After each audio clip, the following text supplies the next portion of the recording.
Hey everyone, welcome to today's video. This is Blind by Chronicles, a series of videos that I started to share with you the fragrances that I have accumulated over the past few months, my impressions of them, whether they will stay in the collection or go. And in today's case, some of these went right back, and you might be surprised to hear what those are. So I have about 20. And I will be sharing with you if there are any that have left the collection. And because I'm changing the format a little bit to talk about the ones that have left the collection, I'll be a little bit quicker in my descriptions than normal. And just by way of background, at the top of the year, I filmed a video that was about like reflections on my channel and things that I wanted to change, new habits that I wanted to form, including trying to manage the fragrance collection. I only have so much space, as I'm sure that you do also. And I've gotten to a point where, generally speaking, with very little exception, if something is coming into the collection, there probably needs to be something that is leaving. So that's how I'm going to restructure these videos. With that, let's jump right in. So the first two are pretty easy to talk about because at least one of them is super well known: Rouge Malachite and Vert Malachite, or Malachite. If you know the correct pronunciation, feel free to drop it in the comments. These are both part of the Armani Prive line, which is the sort of more elevated, more special line among the Armani perfumes.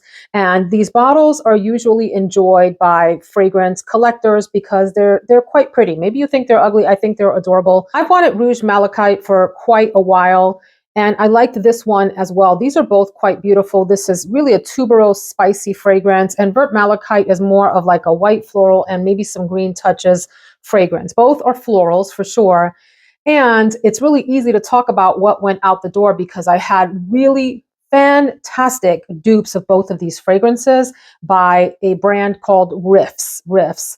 And the name of one was, I think, Luxury Rouge and Luxury Vert, if I'm not mistaken. And at least one of those has sold on Mercari, if not both. So they have made their way out of the door.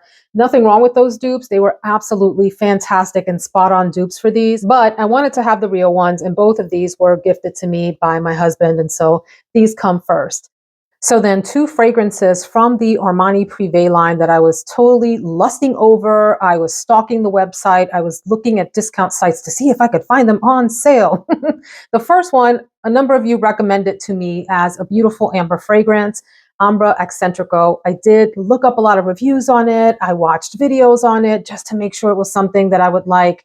And I can only blame myself for the disaster, spoiler alert, that this fragrance ended up being for me, because the Fragrantica reviews were really clear that this reminded a lot of people, not everyone, but a lot of people, of the Kenzo Jungle L'Elephant fragrance, the one that has a little elephant on top, which is a fragrance that I appreciate for its singular beauty, but definitely not one that I enjoy wearing. Like when people tell me that they love it, I'm like, great, that's a real beauty of a fragrance.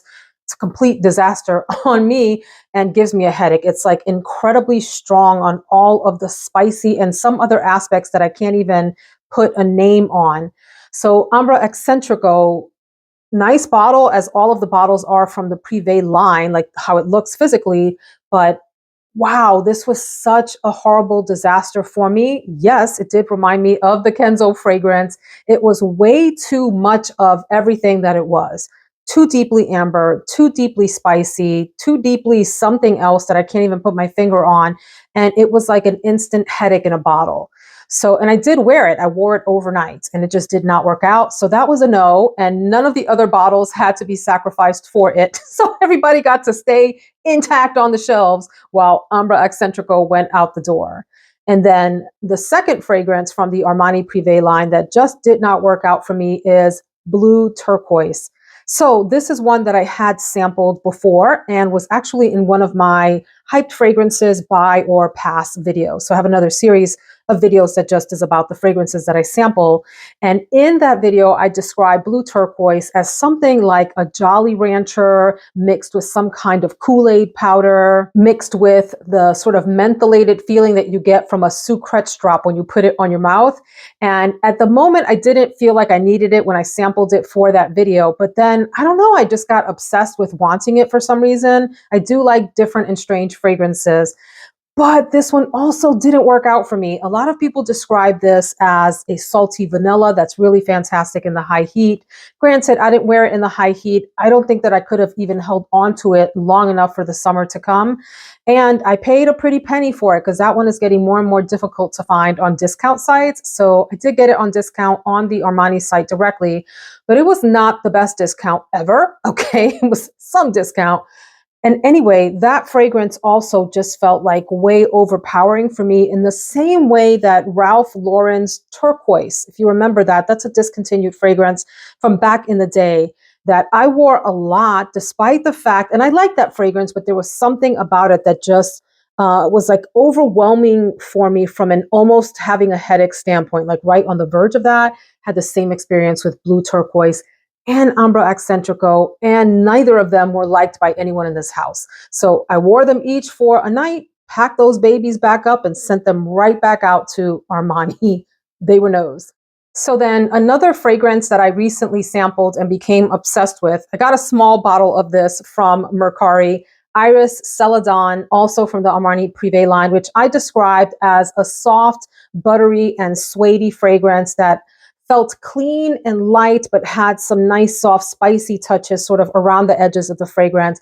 Fell in love with this one and really wanted a bottle. So glad to have this. Now, by the way, in terms of the one that is going out, they're not always a direct one-to-one comparison. Like just because this is an iris fragrance doesn't mean that an iris fragrance has to go out. So something that gives me the same general feel.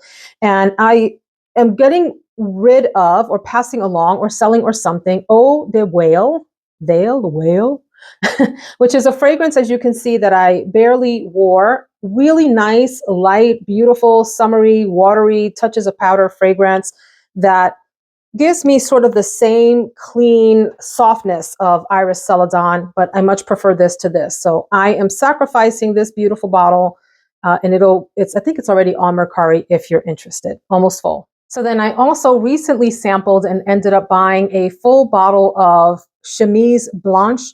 And this is from Laurent Mazzone or Mazzone. LM Parfums, I think is what the official name of the brand is. This is a beautiful, simple, clean linen smelling type of fragrance. A little bit cold. It does have some soft edges from, I think it's some white florals that are in here that give it a little bit of softness around the edges, but this is definitely a crisp, clean, white linen pressed shirt kind of fragrance, as the name would imply. Really enjoy this. And the one that is going out the door, unfortunately, because I do enjoy this fragrance, is Erin Agia Blossom, because I much prefer something like this at this point to this one. It's just a really clean, soapy smell with florals. Really quite nice. I have the lotion that goes with this too, and so this will be going up on Mercari. The deal here is that I would probably reach for this one over this one, and so I hope this goes to a happy home because it's a delightful fragrance.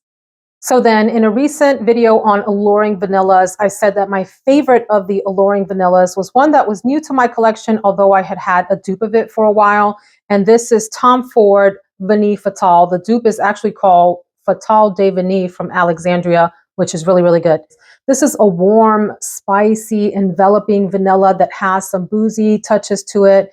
Really like a cocooning and sexy and alluring fragrance. And the one that's going out the door in favor of this is from Galavant, and this is Istanbul.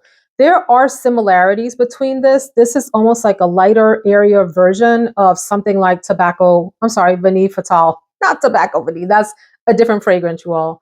So this is still a really pretty fragrance. It's lighter, and I have other spicy, vanilla, ambery types of fragrances, and so I have reached for this a few times. You can see it's still very full, still a beautiful, delightful fragrance. I just know that I would probably reach for this before I reached for this one. So I'm going to send this to a happy new home in favor of this sexy beast right here.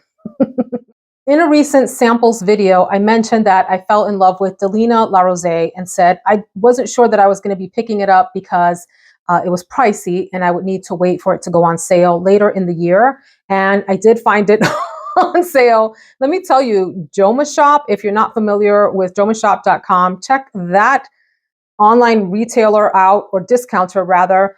And they'll do like entire brand wide sales. So there was a really great sale for these. And I picked up this and Oajan, which I've talked about before. This is a beautiful, crisp floral that has aquatic touches. It's really light and bright and fun, but this is going to be gorgeous for the spring. And the one that's going out of the door in the meantime is good old Valentino Donna, the original.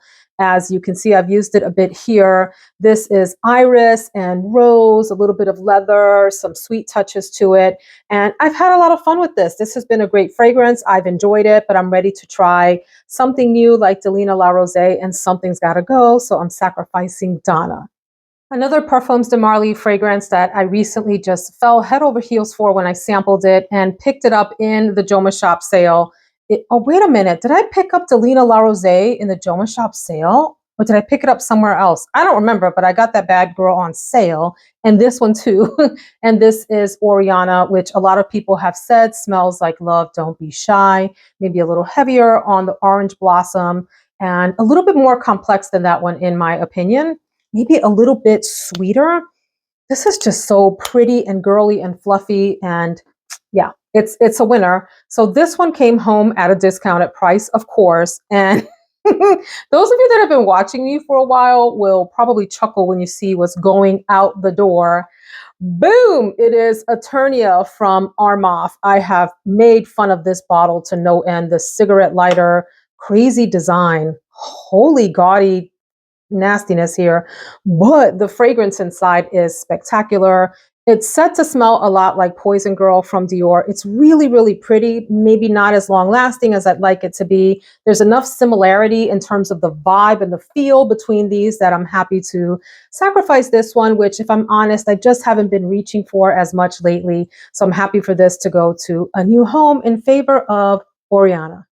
I had mentioned in other videos that I took a strong liking to Oajan from Parfums de Marly. Yes, this is very similar to Angel Share. Yes, this is very similar to Caltat Night from the Attar collection. Yes, it has some similarities to Honey Oud and some others, like Honey Oud from Santal and some others that are in Ambre d'Alexandrie from Boucheron. All those fragrances that have that warm apple pie vibe with ambers, and they're just delicious. This is no exception. They're similar. You don't need them all. Like, I would say choose one and go with it.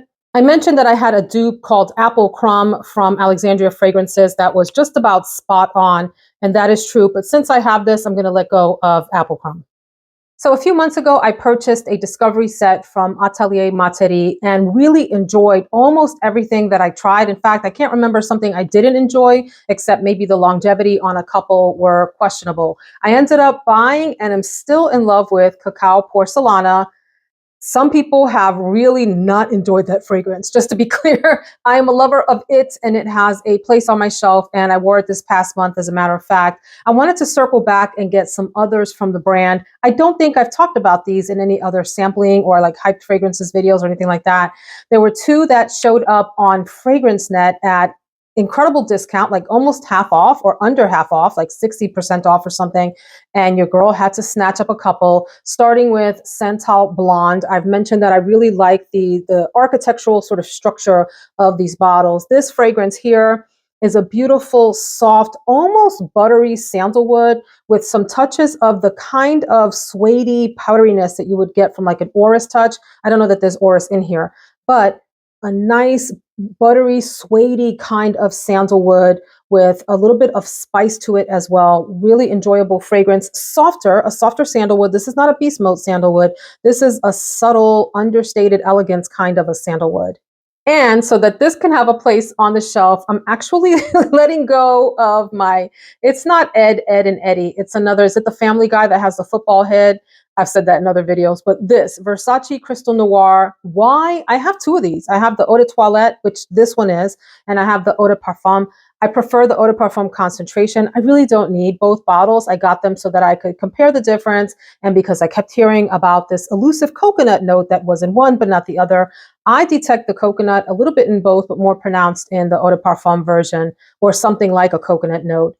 Anyway, I don't reach for this the way that I do for the Eau de Parfum. And this is a sandalwood dominant fragrance, like woody, other woody aspects and sandalwood. And so I'm happy for this one to replace this one. Another Atelier Mateu fragrance that I really enjoyed sampling and was glad to see it on sale, because this one is one that I would not pay the full price for, but at under half price, absolutely. The name, help me, Poivre Pomelo. Poivre Pomelo. Okay, peppery pomelo, and pomelo is in the like grapefruit family. It looks like that, right? So when I sampled this, I thought that it was one of the nicest citrusy fragrances that I had tried in a very long time. I'm super in love with, I think it's called Clementine, California, from Atelier Cologne. I almost forgot the name of the brand. And I want a full-size bottle of that. I know that they're not being sold here in the States anymore. So anyway, this is very much what it's called. It's a peppery grapefruit fragrance, but it doesn't have a lot of tartness like a grapefruit would. So pomelo, I believe, is a hybrid of grapefruit and something else. So there's some beautiful sweetness in here, but definitely some pepperiness. And it's just unique and it's interesting, and one of those fragrances that I will be reaching for a lot this spring. And this will be replacing Bigaradia from Chopard, Happy Chopard to be exact. A fragrance that I think is quite beautiful, very realistic orange fragrance, but I really don't need both. And so I'm going to favor this over that. We've all heard about the hyped, and maybe some of you think overhyped, can I just say liquid? Liquid sounds so, liquid I have problems. Liquid Imaginaires Blanche. This is one of the most fantastic, very milky, tuberose, a little bit of like a coconut accord fragrances that I've tried all year. This was an instant love for me. I have to say, just for people who haven't heard already, this is a very polarizing fragrance. There are just as many people that love this as people that are nauseated by it and absolutely hate it. So please, please, please, if this is a fragrance that you're interested in, try it beforehand and make sure it's going to work out for you.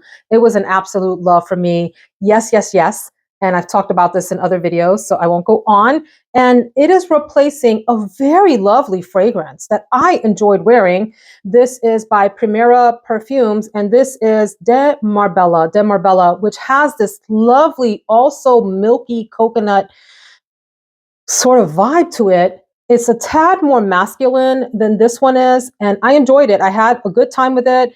Our time has come. You have done your duty. I appreciate you. I salute you for the fabulous fragrance that you are. But it's time for this one to find a new home in place of this one having some space on the shelf. So may you be blessed, and may you have an easy journey to a new foster home. Let me just say, this fragrance here, a lot of folks have been hyping this up, including myself, but the person that really pushed me over the edge is Sharita. If you're not familiar with her channel, I'll link her below. I really, really enjoy her videos. It's like hanging out with a good friend, and you better bring your wallet right, because she's going to convince you to get something off of her list, and this was the one. In one of those sampling, purchase, or past videos, I talked about Phantasma from Liquid Imaginaires.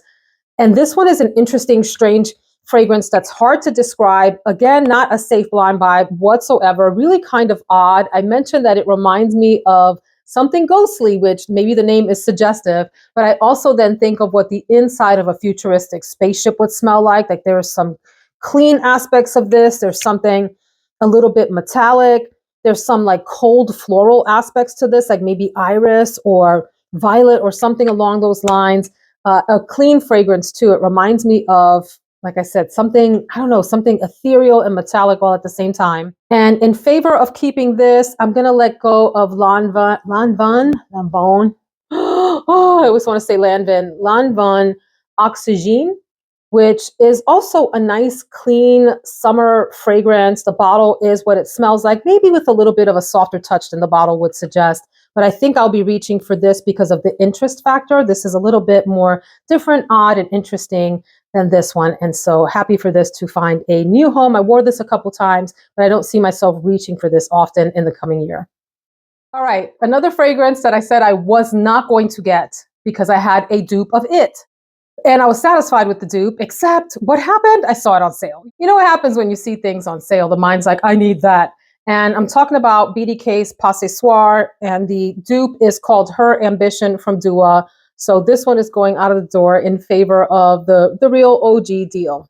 So if you don't already know, this is one of the, in my opinion, prettiest, deeper, fruity, is it floral? Mostly fruity and a little bit of woodiness fragrances that's fantastic for spring and late fall. I'm going to be rocking this through the summer too. So beautiful quince note that is bright and sunny and happy in here and delicious and juicy. But it also has other deeper, juicy fruits in it. I don't know if there's black currant, but that's sort of really sweet berry beautifulness in this fragrance. Yeah, it gives me vibes of Sea Intense, maybe a little bit of a flirtier version of Sea Intense, the newer one. And if you are in the neighborhood for something like this, and maybe this is a little pricey for you, consider Burberry Her EDT. Really fantastic fragrance that smells a lot like this, the one that has the sort of light blue, greenish, minty top on it. So then when I filmed my leather video and posted that, a number of you recommended BDK Creme de Cuir. Creme de Cuir. I always want to say Cuir.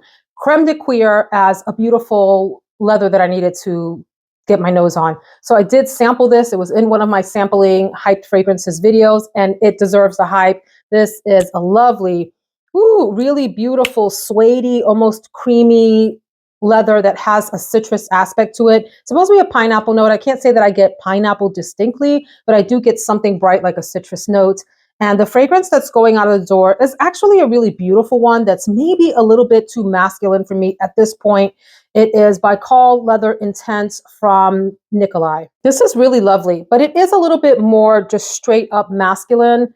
This has a lot of beautiful softness and femininity to it. And I'm actually moving away from my really masculine male leathers, either giving them to my husband or sending them out the door in favor of some more feminine ones. I'm kind of in that vibe now, and that's okay. Like I've said in other videos, you have every right to go through moods with your fragrances and fall in love with certain kinds of olfactive families at different points in your life. Nothing wrong with that. This is still a fabulous fragrance, just not one that I would reach for over something like this.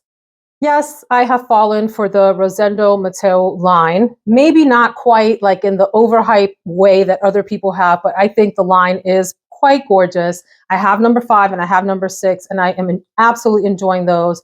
I have also fallen in love with 2, 3, 4. I haven't purchased those yet. They're sort of lingering out there waiting for decision. But one that I went ahead and pulled the trigger on, so to speak, is number 7. This one hasn't gotten, I don't think, really much attention on YouTube at all. I haven't heard anybody talk about this. Patchouli, oud, and vanilla are the featured notes. However, I have to say that this is more of a soft, round vanilla fragrance with, can you smell the patchouli? I think you get the patchouli more so. Yes, you do. Here's what this reminds me of. Have you ever smelled Habanita from Molinard? I have that, and it's up on my vintage shelf. It's this beautiful, soft, powdery fragrance that is really on the sweeter side, although that one has something in it that makes it not as comfortable to wear on a day-to-day basis. This one I think will be easier to wear. My husband said that this smells like a really high-end Indian gift shop, like in the country of India.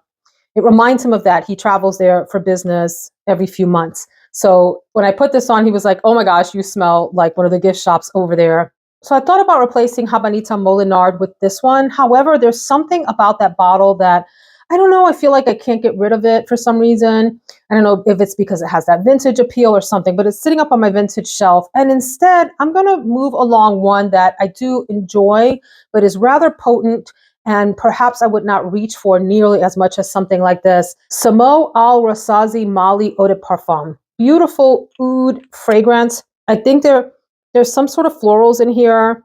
It's deeper. It's a little bit on the masculine side, but really quite a nice fragrance, except this is one that I would definitely reach for more than this. I've worn this maybe I'd say 3 times or so, but happy for this to move on to another home in favor of this beautiful one here. Not for everyone. I don't know that this will be a mass appealing fragrance because of the combination of the vanilla, this really the oud. If there's oud in here, as it says, it's a very soft, playful oud. There is a little patchouli, there is. And there's just that, like it's almost like an aftershave-y, boozy aspect to it that melds in with the rest. Really nice. So I have been super interested in the House of Kerosene and purchased 3 fragrances from them. one of which I'm still a little bit unsure how I feel about it, but it's going to stay in the collection for a while. I will say that these are fragrances that are rather reasonably priced when you consider the volume of fragrance that you get, and that it is a niche, maybe indie house. I don't, really think about the difference between those two, but someone that's sort of on their own, absorbing the cost of creating a line of fragrances, which is not an easy thing to undertake considering the cost of materials and all of that. Anyway, let's kick off with the most well-known of the kerosene fragrances, Unknown Pleasures. This is a nice, delightful, citrusy vanilla. It's known for having a caramel note. Mostly what I get is a lot of sweetness. It's a beautiful, like a lemon in here that doesn't come across like your typical household cleaner. It's a soft, like almost sugary lemon. Very nice gourmand fragrance. I tried this a while back and didn't feel like I needed it, and then got really interested in the House of Kerosene. And then here we are with Unknown Pleasures at my house. A beautiful, like I said, bright, citrus, warm fragrance. And the fragrance that's going away in favor of giving this some shelf space is another Chopard. This is Lemon Dulce or Dulce. This is a really nice lemon with poor longevity. Probably one of the juiciest, loveliest lemons. Well, poor longevity in like 4 to 6 hours versus Unknown Pleasures that's going to stay with you probably till the next day. I mean, like the kerosene fragrances are known for being super long lasting. This is super delightful, but you definitely have to reapply. And I would probably reach for this before I reach for this lemon fragrance. So you've been lovely. I appreciate you for your service, and may you find a lovely home. We're going to go with Unknown Pleasures. Then a kerosene that has to be worn to be understood. This is another one that Sharita influenced me on, and I had gotten a decant from Jessie here on YouTube. All linked below. This is Sweetly Known by Kerosene, which is also this spicy fragrance that has caramel. There's a sugar note here. A lot of people say that this smells like syrup, like breakfast, pancakes and syrup. And yeah, I get some of that. There's a little something in here that maybe doesn't jive with me, so I'm going to give this some more opportunities. The cardamom is heavy here, and it has other sweet aspects like caramel. This has something called a burned match note. I don't know that I get that, but maybe that is what whatever that is what I'm picking up as being a little bit off. I'm going to give this some more of a chance. But in the meantime, I am going to let go of a fragrance by a perfume house that I still cannot pronounce. Biel Parfum Constorca E001, which is a nice kitchen spice fragrance. Nothing wrong with this again. We've had our time. This is a lighter fragrance, a little touch on the masculine side as compared to something like this, which is sweeter and leans more feminine. This is still delightful, reminds me a lot of baking in the kitchen for Thanksgiving or during fall events when you have kitchen spices baking into your food items. So, but anyway, I've had my time with this one, and it's time for it to find a new home. We're going to give Sweetly Known a good chance. And I also picked up Winter of 99, which a lot of people say smells like Christmas. There's nutmeg and sweet notes in here, something syrupy and woody. So it does remind me of winter months more than anything else. This is quite a heavy fragrance that I don't know that I would feel comfortable wearing in warmer weather. So definitely a cold weather fragrance with a lot of woodiness, thick syrupy aspects to it. And one that I am letting go of in favor of keeping this, although they're not in the same family, but there was something about Moschino, what do you call? Toy Boy. Toy Boy. First of all, we know that the bottle's a little bit insane. At times it's cute, and at times it is like Five Nights at Freddy's, crazy. So I think I'm gonna let this go. This is a woody rose or rosy woody fragrance, depending on how you think about it. But there's something about the woody aspects of these that remind me of each other, except that this is rose, dominant, like a dark, deep rose. But I'm gonna go with this one and let this one find a new home. I mentioned in a recent video about expensive fragrances that are worth the money that I was really interested in Iris Poudre from Frederick Mall, but that it was mega expensive and I would need to wait to see it on sale. And Eureka, it showed up on Aura Fragrances for more than half off, if I remember the price correctly, and I had to snatch it. This is a beautiful, soft, powdery iris fragrance, as the name would imply, and there's something so like regal and elegant about this fragrance. And so the one that's going out of the door is actually a really beautiful bottle. I just don't reach for this often. I've worn it maybe 3 times total since I purchased it. And it's Donna Karan Liquid Cashmere Aqua. Now that I'm looking at it in the camera, I really want to get rid of this. This is a really pretty bottle. Yeah. And it smells really good. It's sort of an aquatic marine fragrance. If you imagine the original Donna Karan Cashmere Mist being a little bit more sheer, a more sheer fragrance in terms of the texture and consistency with aquatic touches. That's kind of what this smells like. This bottle is so pretty. I don't know. I may change my mind. But for now, I'm going to say that this one is going out of the door in favor of this one. I don't know. Should we talk? Maybe we should talk. So I've talked about 20 fragrances and realized there are a lot more that I can talk about that maybe should have been somehow incorporated into the video. But for the sake of time, let me just talk briefly about 2 fragrances that really didn't work out for me. And I'll share the names of the other ones that I got. One is the highly anticipated Coconut Sun from Seven Virtues. You know what? This fragrance, I'm really frustrated with this because it reminds me a lot of Philosophy, Pure, Grace, Coconut, whatever the heck that fragrance was called. Oh my gosh, I just spilled this all over myself. That's what I get for talking bad about it. So yeah, I just lost a little bit of that. Sorry I talked bad about you. Yeah, this just doesn't do it for me. I don't know how to describe the frustration with this. I'm picky about coconut fragrances because I've tried so many. In fact, there's a coconut video coming up. This is a fragrance that's supposed to be, I think, mostly frangipani and coconut. It's time for me to end this video. Coconut. So I like this fragrance. I don't hate it, but I don't think that it offers anything unique in terms of coconut fragrances. It's a bright, nice, floral coconut when you smell it from the atomizer. And as you put it on skin, it just, for me, got dull pretty quickly. Contrary to the reviews. If you read the reviews on Sephora, it'll say that this lasts forever and is really fantastic. It's the coconut fragrance they've dreamed of. So try it for yourself. Maybe I just tried it on a day when I had an attitude problem or something. But yeah, this, at least right now, is not doing it for me. Would I try it again? Maybe. But I have other coconut fragrances that I really love more, like the Utopia Vanilla Cocoa 21, whatever, the long Kayali name. That one's great. Terracotta that has coconut in it. Coco Vanille from Mancera. Other coconut fragrances that I really like. Oh my gosh, my Coco Bello from Healy. Whoo. And I recently got another coconut fragrance called Coco Love from Jacques somebody or other in a white bottle. That is so pretty. This, I don't know. Not bad, but I don't need this.